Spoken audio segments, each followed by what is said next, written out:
depuis des années, notre système électoral est défaillant. Le mot qu'on puisse dire, c'est qu'à l'approche de chaque élection, c'est la peur. Et depuis 1995, ce sont les élections qui ont tué plus en Côte d'Ivoire. Au regard de ce constat, il était donc impérieux, important, de trouver les solutions pour que le système électoral ivoirien soit rassurant, soit crédible et que nous puissions organiser des élections justes, transparentes et ouvertes.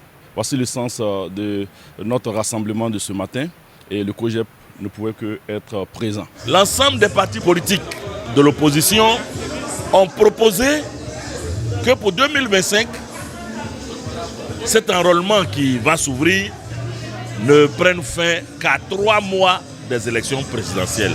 Nous pensons que c'est faisable.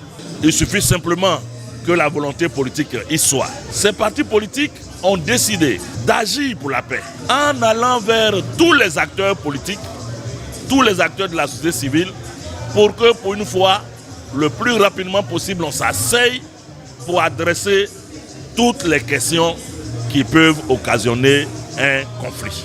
Nous saluons cette initiative à laquelle nous avons participé depuis le début. Cela rentre tout à fait dans les objectifs que nous avons déjà exprimés par notre parti et notre plateforme, qui est que de la nécessité pour l'opposition ivoirienne de se rassembler, de parler d'une même voix, de porter les mêmes réclamations. Nous avons trop longtemps souffert de la division et de l'émiettement de l'opposition, qui, il faut bien le dire, il faut se dire la vérité, venait de division, de mésentente entre les partis de gauche. Et nous sommes très heureux de constater que les choses sont en train de bouger. Les lignes bougent parce qu'il y a ce rassemblement et vous avez pu constater par vous-même que tous les partis d'opposition étaient représentés aujourd'hui. Et ça, c'est une très belle victoire. Et ce qui a motivé notre présence, c'est l'appel à l'unité, à la solidarité de l'opposition afin de bâtir une Côte d'Ivoire nouvelle. Et comme l'a dit la présidente de la porte-parole, c'est étant unis que nous allons réussir cette mission.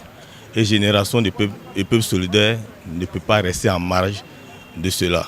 Et pour cette lutte, nous allons continuer jusqu'à ce que la Côte d'Ivoire puisse retrouver la paix, la réconciliation vraie entre les fils et les filles de la Côte d'Ivoire. Qu'au soir du 25 octobre 2025, nous sortons un victorieux, un vainqueur qui n'est pas fabriqué dans une ambassade, dans un hôtel, mais les résultats qui sont sortis des urnes, que le vaincu appelle le vainqueur et que tout le monde applaudisse, que nous rentrons à la maison, qu'il y ait 0 mort. Voilà notre objectif en 2025. Il s'agissait donc de créer donc le rassemblement, l'union de toutes les forces politiques, de la société civile, toutes les forces vives du pays, pour commencer déjà à tirer sur la sonnette d'alarme en ce qui concerne donc les prochaines élections présidentielles qui ont lieu donc dans quelques mois. Pour que dès maintenant, on se mette ensemble, pour faire en sorte qu'on aille donc vers des élections crédibles, transparentes, mais surtout apaisées. Compte tenu donc des expériences passées, il faut que la Côte d'Ivoire sorte donc de ce cycle infernal.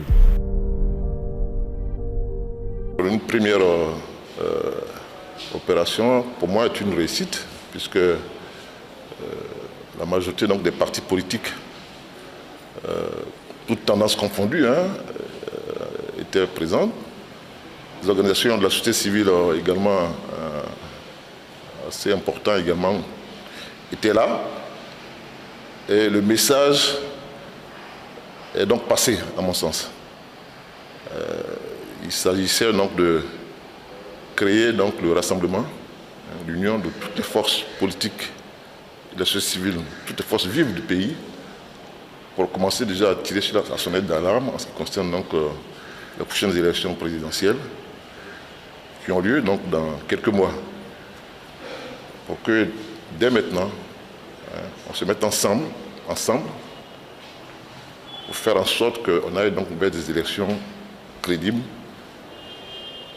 transparente, mais surtout apaisée. Compte tenu donc des expériences passées, il faut que la Côte d'Ivoire sorte donc de ce cycle infernal de crise post-électorale qui endeuille donc la population ivoirienne à chaque fois. Et le message c'était donc de créer ce rassemblement d'union de tout le monde, mais également donc tout de suite d'attirer l'attention donc de la communauté nationale mais internationale sur ce qui est en train d'être fait et qui pour nous, si on y prend garde, peut nous conduire donc à des situations qu'on ne souhaite pas. Il a été question notamment donc de l'installation des commissions électorales locales, la mise en place d'une cartographie, une nouvelle cartographie, mais surtout l'annonce donc d'une révision de la liste électorale. C'est ça qui est donc l'élément déclencheur en fait. En un mois, alors que d'après tous les chiffres que nous avons, qui sont les chiffres du gouvernement, il y a près de 5 millions d'Ivoiriens à inscrire sur la liste électorale. Si on veut des élections crédibles, ouvertes, et on ne peut pas exclure donc 5 millions de la population, parce que inscrire 5 millions en un mois, ce n'est pas possible. Ce n'est pas possible. Les expériences passées nous ont montré que, bon, c'est 500 000 personnes qu'on a pu inscrire. Et donc, il faut tout de suite qu'on se mette donc aux standards internationaux donc, de la démocratie en ouvrant l'inscription sur la liste électorale. Et c'est pour cela qu'il a été recommandé donc d'ouvrir jusqu'à 3 mois avant les élections prochaines. Tout simplement pour donner donc le temps, donc en 3 mois avant, de faire le point, l'analyse donc cette liste électorale. Après, il faut laisser donc cette liste ouverte pour que les nouveaux majeurs, vraiment, ça doit participer donc de la vie démocratique de notre pays.